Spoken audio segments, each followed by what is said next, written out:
Hello, welcome to this episode of About Time with me, Chris Nichols.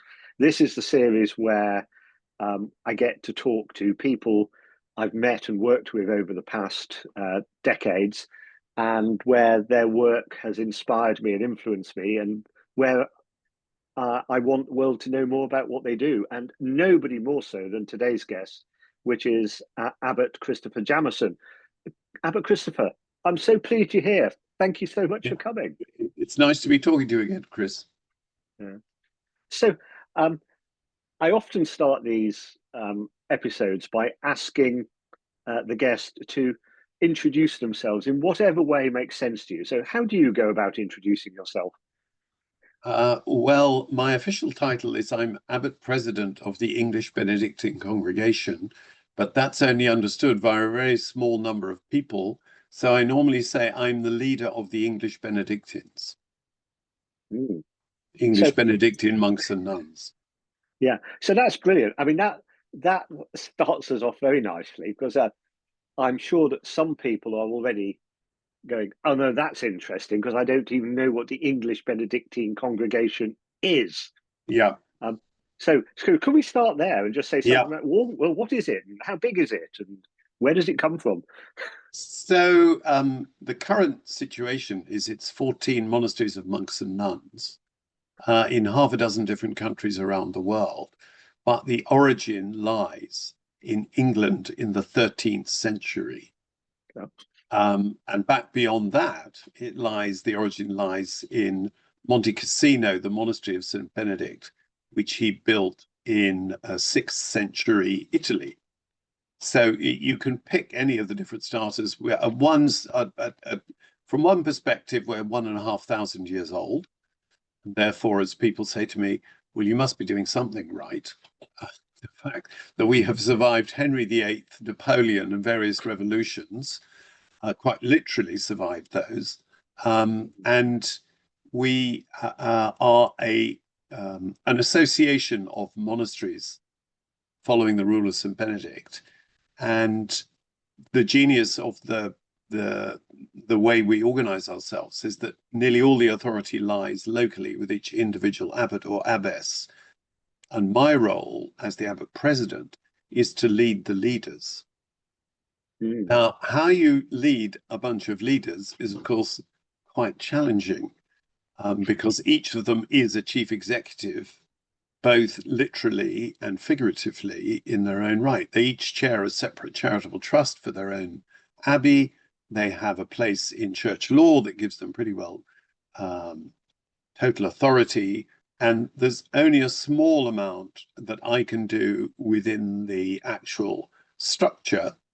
And a lot of what I do is to do with convening meetings and proposing directions rather than imposing my corporate plan on all the monasteries, which simply Mm. wouldn't work anyway because they're too diverse. Mm. Yeah, and this role of abbot has a very special place in the. I don't know if it's in the Benedictine tradition or in all monastic traditions, but it in the Rule of Benedict, it's there's quite a lot written about what an abbot is. Yeah, yeah. I Yeah. mean, it goes back to the ancient term Abba, meaning Uh, father. It goes right back to the origins of all Christian monastic traditions. But in the Western Church, ever since Charlemagne, all the monasteries of Europe Western Europe have followed the Rule of Benedict. There are Eastern monastic traditions which follow other rules, but they're all based on the Rule of St. Benedict in the West. And mm, people often confuse monasteries with other religious orders. So, for example, Jesuits don't live in monasteries. Um, right. Whereas they're the new boys on the block. They merely date from the 16th century. So we have this ancient tradition of the father or the mother of the community, who is given very great authority. But what's fascinating is in the context of the patriarchal system of organization that dominated 6th century Italy, you know, the with its echoes of the Roman Empire. Mm, Benedict is extraordinary, the amount he insists that, first of all, that the abbot must consult the whole community about anything significant. And secondly, that he must listen to every member of the community, especially the young, because, quote, God often reveals what is best to the youngest. Now, again, these are pretty unusual insights for a man from that kind of society. The notion that everybody has a right to be heard, and secondly, that the youngest may well have the right answer. So that's one of the reasons it survived, with this great emphasis on the authority of the leader, because it's mitigated by a kind of nascent democracy. And even the election of the abbot is by the votes of the community. So you give absolute authority to somebody within reason. We can talk about the way that absolute authority is actually curtailed a bit, but you give it that great authority, and then you insist that, first of all, you're chosen by your community. It's not like there's a search company goes out to find the best abbot for you. It's like saying to the employees, well, who should we choose? And then secondly, insisting that, a bit like, from what I know about cooperative companies, everybody has a say.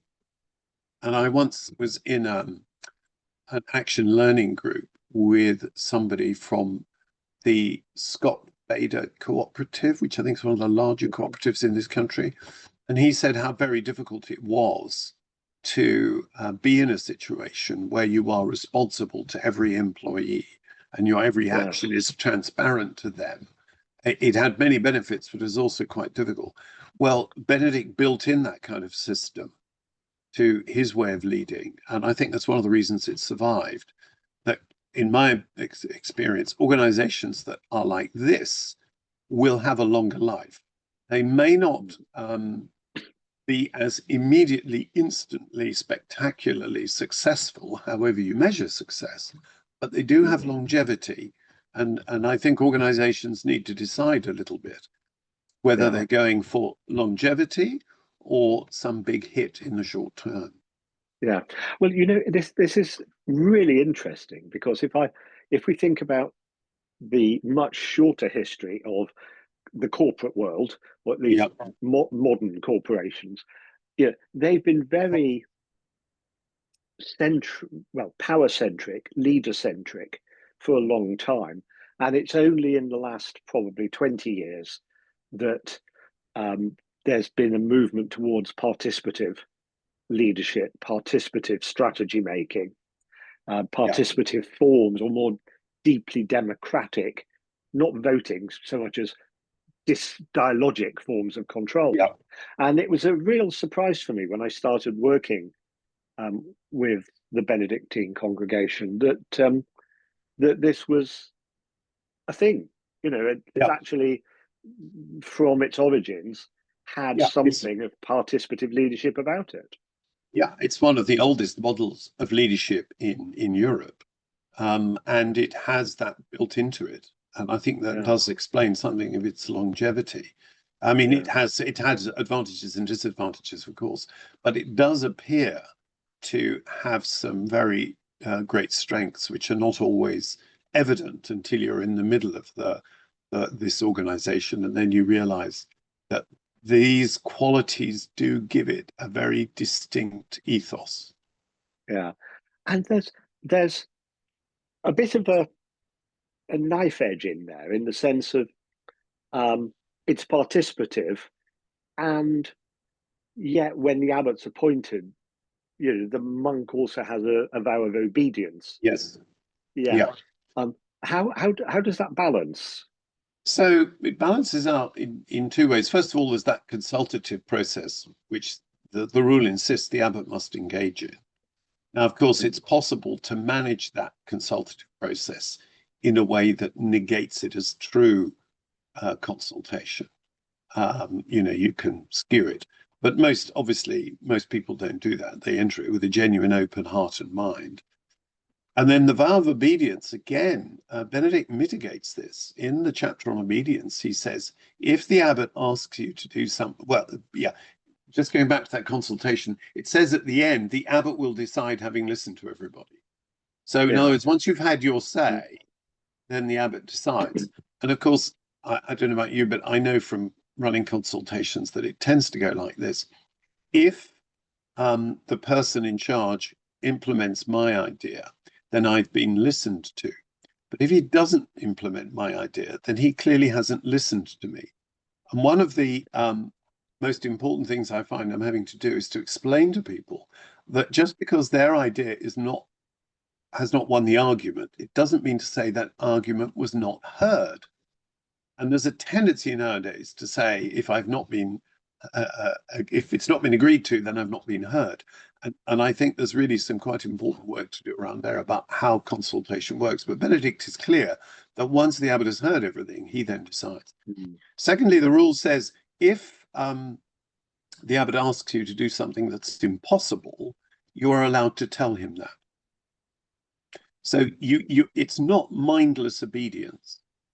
No. You actually are invited to make your own discernment in conscience about what you've just been asked to do. Now, you then explain to the abbot, it says you explain to him calmly, humbly, why you think you can't do it. If he then says, well, I'd still like you to do it, then you do it. But I think it's important that the individual monk or nun is invited to think carefully about what they're being asked to do. It is not mindless obedience. And again, I think this is an important characteristic that has given it long life. It's not, Benedict did not create a cult. He followed a way of living out Christian faith.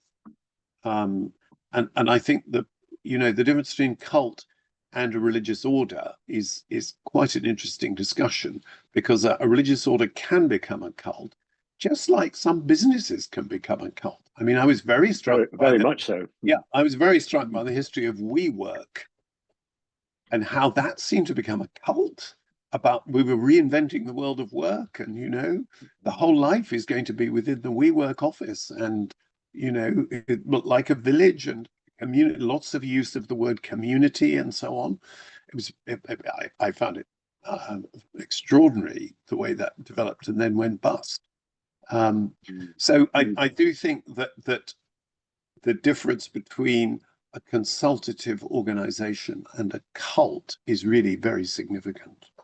Yes, and that definitely applies in the wider organizational world, because I've come across organizations that built huge mythologies around their culture and their participation, and at the center it all was generally a very powerful individual or duo who set the whole tone of the thing. And many organizations have been cults of that kind, and the participation was an invitation to agree with me.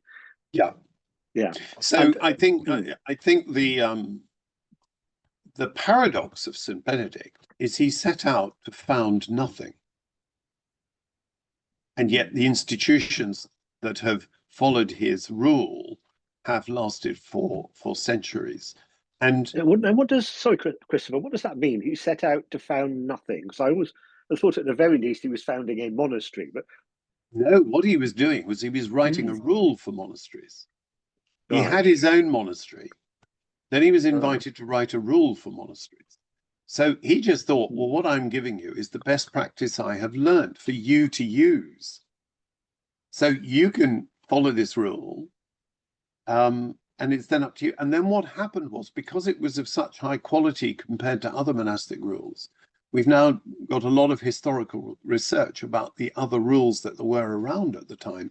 As monastic life in the Christian church took off, it took off really in the 4th, 5th, 6th centuries. And so Benedict is writing a rule of the best way to lead it as he sees it, but he didn't want to found a chain of monasteries.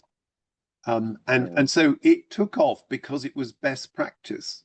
And eventually Charlemagne said, I want all the monasteries in my empire to follow this rule. Yeah. So you see what I mean about the paradox was there is a humility about Benedict's ambition. It was, I just want to give you the best practice. And there's some sense in which the Benedictine way of organization is a kind of a franchise. Yeah. In which you will follow the rule, you'll do it your way locally, and the church will then set over you somebody who checks that you're living the franchise properly. But that's all I do as the Abbot President, is I do formal visits to the communities to see now, how are you living out the rule? Are you doing it well? Is there a danger of, this becoming a cult? Are you doing it in line with the church's law and so on? Because the church has laws about monasteries as well as the rule, some of which to do with finance in the modern context and so on. Right. So the process is very much one of, here is the best practice, now make it your own. And then we will leave you alone and just every now and then see that you're living this out in the right way. Yeah, it's a fascinating parallel to other kinds of organisations, particularly because one of the central dramas in organisations that are structured with subsidiaries, for example, is how much autonomy do they have? How much central power is there? And what I've seen in the Benedictine congregation is an echo of that. But one of the things that makes it different, though, is there is a vow of stability. Yeah. Yeah, and of course, in the corporate world, nobody has a vow of stability. You almost expect everybody to be moving on every few years, but it's very different in your world. Yeah. So that was the biggest single invention we know of St. Benedict, was the vow of stability. We know when we compare the other rules that he shared many insights with them. But what he discovered was monks were given to believing that the grass is greener on the other side of the hill. And he said, you will never grow spiritually if you're constantly chasing the perfect monastery. And he said, the way you will grow is by, after a process of discernment, we can come on to how that discernment works, but after a proper process of discernment, you take vows to live in this place with this community, for better, for worse, for richer, for poorer. It echoes the kind of marriage vow in that sense, that these people are the ones who are going to make you holy. And that's the way he views it, that sticking with it will be the path to leading a truly Christian life, not thinking, I need to find the place that meets my needs and which I can shape to myself. And I think this is one of the hardest things for contemporary people to get their head around, as you're suggesting. Yeah, and I mean, and monasteries can be quite different. I mean, I've not visited as many as you, but I've worked with 3 or 4, and they have a different feel. Yes. I mean, did you find that are they all to each other? Are they all what? Sorry, different. Are monasteries? You've got 14. In your congregation. I mean, are they essentially different flavors? Well, I think the flavors analogy is good. There are 14 different flavors, but they're all ice cream. And I think if you were to ask, I don't know, what's the name of a person who makes ice cream? An ice cream maker. Yes. How much between each of those different flavors is the same and how much is different? I think you'd be surprised to discover how much is the same and how little is different. Even though when you put it in your mouth, it tastes, plain vanilla tastes very different to rum and raisin. But the point is that I spend my time saying to our communities, look, 90% of what we do is the same, but you tend to focus on the 10% that's distinct. And you can see why. And when you arrive in a place, you tend to notice the 10% that's different. And the same is true of many things, isn't it? I mean, a hotel is a place with beds and warmth and food, right? But we spend a lot of time saying which one's better than the other. So it's to do with a very deep shared project and then local expression of that project. Yeah. Yeah, that really is interesting, because I've got experience of the community just down the road at Buckfast has a history of being very practical. When I was a kid, it was honey and stained glass windows, and there's still a lot of and Father Francis there is maker in chief and all kinds of things, and that's very different from the monasteries that have fantastic libraries. And art, Yes. great scholarship. Yeah. Yeah, yeah. And others that are in cities, unlike Buckfast, which is, in beautiful countryside. So Yes. I, I I think this question of similarity and difference, is a perennial one as we talk among Mm, ourselves. But I think as we find ourselves under more pressure, what we have in common is what we talk about more. mm, So, for mm, example, yes. the way we form new members, we're Mm, increasingly doing this together. mm, Because we realize we don't have the resources in each monastery to do this well, so we'll share those mm, resources. And what they're going to be taught by a monk of another monastery is going to be just as valid as if it was a monk from our own monastery. But that other monk, has a doctorate in scripture, so he's going to be better at teaching scripture than somebody who doesn't, and so on. yes. Mm, yeah. Uh, there's so many things. There's so many things we could talk about there, but I'm hearing in it something of enormous value for of organisations that have parts with long heritage, perhaps, Yeah. very, very proud of their difference. They have to be brought together um, I'm with a sure common food, I'm sure purpose. And food, I'm sure food companies have this because food companies are yeah, all being yeah, agglomerated into very large companies, and they've all got these individual brands that they're very mm, proud of. But yeah. they Well, do probably need to be reminded they're all providing food. yes. Well, I've worked with like people who, I mean, I can't get into the detail of it, but people who make organic foods where the company has been put together by different sites and the different farms and the different manufacturing processes, for cheese here or milk there or vegetables here. They're very proud of where they've come from. And I've heard you talk about was it the vanity of small differences? Yes, Sometimes it can be easy to lose sight of the common purpose in the yeah, small differences. I think we yes, all and need to be aware of that.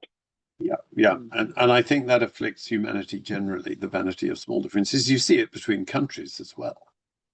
Yes, yes. So um, now one of the things I love about monks is it's very rare to get through a sentence without mentioning, oh, well, you have to understand something that happened in 1531 or something. That's right. But you've also done things more recently, and you are the were you an abbot at the time when you inspired this TV series, Yes, Monastery, which was a massive hit. yes. It Yeah. got my proudest boast is that the first series of Love Island was being broadcast at the same time, and we got more viewers than Love Island. So we were very proud of Yeah. that. The monks Now, are how more did interesting. it? I think that probably is genuinely true. Now, how did it come about? So the BBC has a charter requirement to have a certain number of hours of religious television and religious radio. And they found that when religious television came on, the viewers turned off. So Tiger Aspect, the independent production company, came up with an idea of riffing off Big Brother, which was very popular at the time, and putting a group of men into a monastery. And to cut a long story short, we were the monastery they ended up discussing it with in practical terms. And the way that we structured it was unlike Big Brother. The agreement was that the monks would run the actual day-to-day activities and Tiger Aspect would film it. But what Tiger Aspect could not do is tell us how to run the life of these volunteers living in the monastery, and that worked well. It became slightly edgy a little bit, but we'd had all the discussions, all our disagreements happened in a very protracted negotiation around the contract beforehand, and so once uttered a phrase which I'm not sure whether I should be proud or ashamed. I said to the producers, I said, look, I do trust you, which is why I'm going to go through this contract as if I didn't trust you. Because I said, we need to get in writing this trust that I have in you. This slightly threw them. They said I was one of the most awkward people they'd never negotiated with. But what I wanted to do was I wanted to get all the disagreement out when we were sitting in an office with a text, rather than have it break out in the middle of the filming process. Mm. And they were tremendous. Once we'd had the what I call the paper disagreements, we never had any actual disagreements during the 40 days of filming. And 40 days is a long time. You Yes. wouldn't get a budget now for a program that required 40 days of filming. And, you know, that was a really tremendous commitment by them and the BBC to some really very high quality production values. Mm. And what came out of it for the? I mean, first of all, was it 6 men, 8 men went into the monastery? Six, five, or Oh, was it's it five. six? Okay. Five, I think, yeah. And Yeah. they lived in one of our guest houses and lived the life of the Mm. monks, except they lived in a guest house rather than the monastery itself.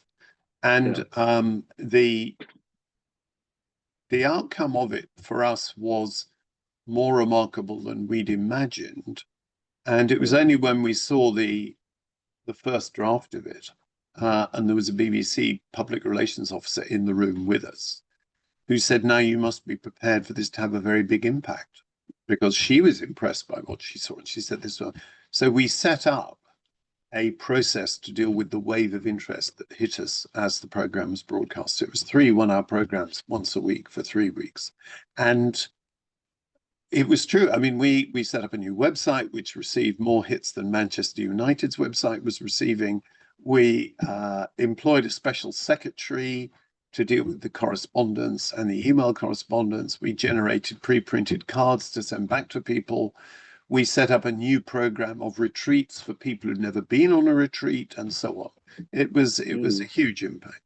And the biggest impact that was measurable was that the number of people going on retreat nationally increased markedly. And the Retreat Association that monitors these things could show you the statistics that in the year following that, the number, I can't remember the percentage, but it was a clear spike in interest in going on retreat. Mm. And has that continued to any extent? Well, it was part of a moment when the people who say I'm spiritual but not religious Yes. were starting to become more numerous and more obvious in the population. So this is now exactly Mm. 20 years ago this year. And they were, I think, emboldened to go to traditional retreat houses and realize that they would be respected and not, you know, proselytized or Mm. browbeaten. I think it showed that you could go to a Christian retreat house and find space and your own way of developing spiritually within a Christian context and still find freedom there. So I think that Mm. had a lasting, it contributed to the growth of that, I think. And that's Yeah. been a significant growth for many of these retreat houses who traditionally had very committed Christians coming on retreat, but increasingly now have people who are more in the searching category of I'm spiritual but not religious. Yes. And that of course is something else that's in the Benedictine tradition, isn't it? Is to open your house to people. Yes, I Um, mean, the rule has a very, very significant chapter on guests. And we mm. know again from historical research that the early leaders of monastic communities had very different views about guests. So we know there was one rule which said, on no account were you to receive guests into the monastery because they disrupt the life. Now, Benedict, fascinatingly, says no. And he creates something called the guest house. Now, again, it's one of his innovations that he creates the guest house and says that there should be a team of monks allocated to the guest house to receive the guests. And it tells you very carefully how to receive them. And above all, he says, you are to treat a guest as if this person was Christ himself. This is a very high standard, obviously. And he says, you know, that you are to treat them with all the utmost respect. And then he says, another one of his lovely phrases, the rich of themselves command respect, but we must especially welcome the poor. And so you've got, again, an extraordinary wisdom coming from him of taking the Christian gospel and translating it into something practical. But the genius is that there are two rhythms now. There's the rhythm of the monastery and the rhythm of the guest house. And he manages to design it that the two can coexist without the one disrupting the other. So the monks are not trying to make the guests into monks, and the guests are not interfering in the life of the monastery.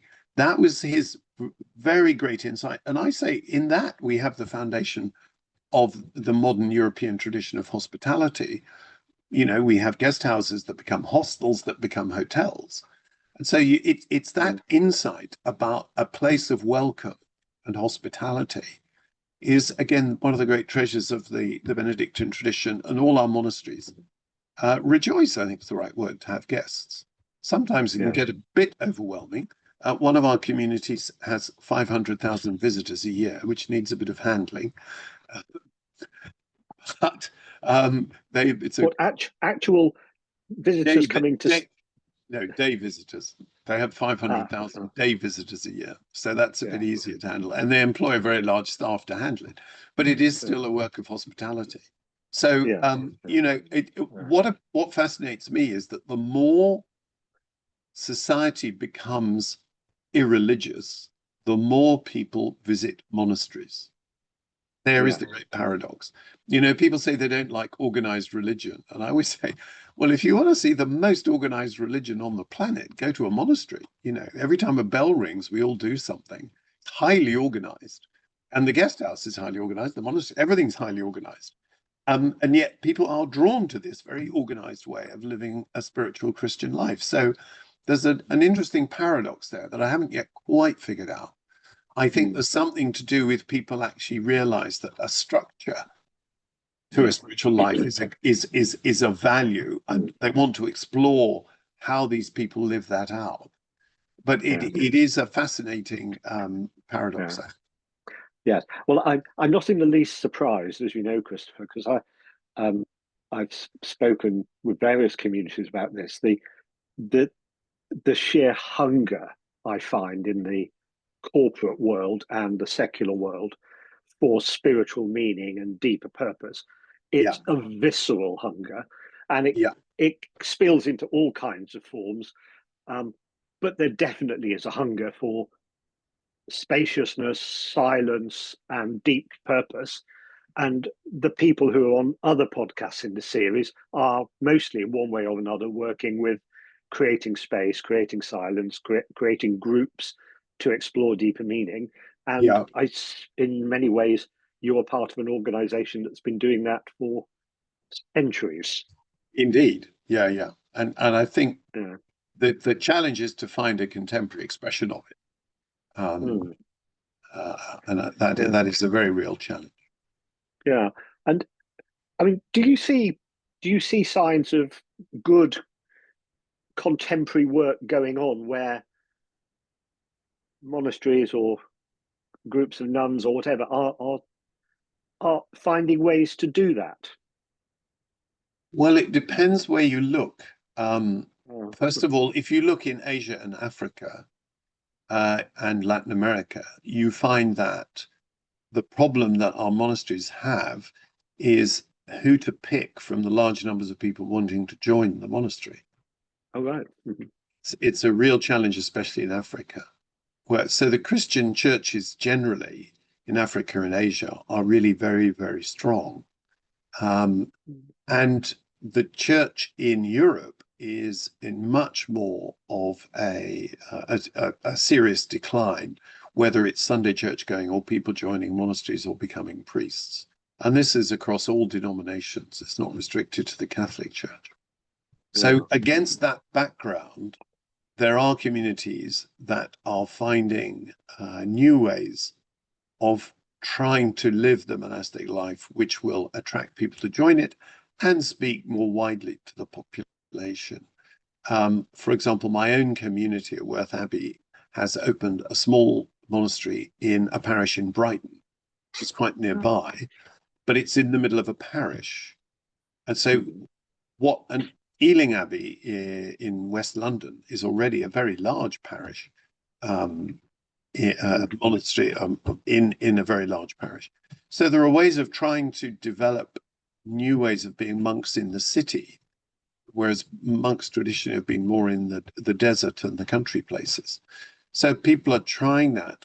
The other great challenge is economic, of course, since many of the things that sustained monasteries economically are now done better by big industries. So manufacturing, cheese and bread and beer and alcohol and wine, you're in quite a competitive market. We in England have done less of that, although Buckfast still does it very successfully. But it's the German monasteries who are under most pressure over that. So be it the spiritual challenge or the economic challenge in Europe is very real. And we certainly haven't got a one-size-fits-all answer. And this is where the local autonomy comes in. Each community can develop its own way of addressing these. Yeah. Now, I'm conscious that we probably are coming towards the end of our time, and there are so many things we could talk about. But I'd just like to focus on you for a moment, and what sustains you in playing this leadership role? How do you keep going, and what's the fire in your belly for it all? Well, it's interesting you say that. I've just written a paper about that because in 12 months' time, we'll be electing my successor. So I've written a paper about the role. I mean, this has been an exceptionally trying period for our congregation because we were a case study in the independent inquiry into child sex abuse in England and Wales, and also in Scotland. So this has been exceptionally trying, and I had to represent the congregation at those hearings. So at that time, it was important to me to have a professional supervisor, a psychologically trained supervisor that I could speak to. So starting off at that very human level, I needed somebody to speak to about some of the deep, difficult challenges I was facing through that process of a public inquiry into abuse. But secondly, I had to have some steady foundation of prayer and meditation, and also a daily celebration of Mass. So the spiritual structure of the monastic life, I had to retain that, while at the same time having a kind of supervisor and counselor. So somewhere between the human and the monastic structures, I had to recognize my own vulnerability. And I'd say that's the key thing, to recognize that vulnerability and to take steps to do it. And then finally, I also made sure I took a lot of exercise. So I'm very committed to walking at least 3 miles a day. And I've just come back from a 2-week holiday where I was walking 10 miles a day. So, it's somewhere between the spiritual, the physical, the monastic, to recognize that I have to visit somebody. Rummer Godden, the novelist, said we had 4 mansions and we had to visit each of them every day. And I felt that's what I was doing. I was visiting, the psychological, the spiritual, the monastic, the physical each day to make sure that my whole being is sustained and not just one part on a pious wish. Yeah. Wonderful. Now I've got to ask. I was going to finish there, but I've got to ask. Given that your successor is going to be appointed, do you already have things in your mind that? Is there another book, another TV series? Yes, I know you're a director of a TV company. Yes, I am. Not non-profit. I'm director of a non-profit production company. Yeah. So I'll certainly continue working with them. We've got some very interesting ideas under development. I also have another book in me about the future, not about predicting the future, but different attitudes to the future and why people are at the moment choosing, in my view, to be so gloomy about the future. And I think it's a choice, and they don't realize it's a choice. So I want to write a book about why are people choosing to be so gloomy. And I want to try to understand and analyze that. I want to give them some insights about some quite extraordinary medieval monks who thought about the future extraordinarily creatively. and got themselves into trouble with church authorities because they were so creative. And then finally, to show that I'm definitely going mad, I want to see what has the book of Revelation got to say about the future, as opposed to the modern obsession with using the word apocalyptic to mean bad. Well, of course, in its original sense, apocalyptic meant good. And so how did we twist that? It's just part of the whole twisting of everything to be gloomy. So I want to write and study about that. Wonderful. Abbot Christopher, thank you so much. Let me just say a few words to the audience to close this off, and then I'll come back to say a proper thank you to you. So everybody, thank you very much for watching or listening. You will have noticed loads of connections to other episodes, including Rob Hopkins' work on how to fall in love with the future, Helena Clayton's work on love and its place in the world, Megan Wright's and John Higgins' work on spaciousness. So many connections. I'll try to do justice to that in the show notes to draw out some of the connections. Meanwhile, Christopher, Abbot Christopher Jamison, thank you so much for joining. It's been a huge pleasure to have you here. And a pleasure for me too. I look forward to seeing those connections in the notes. Thank you. Bye-bye. Bye-bye.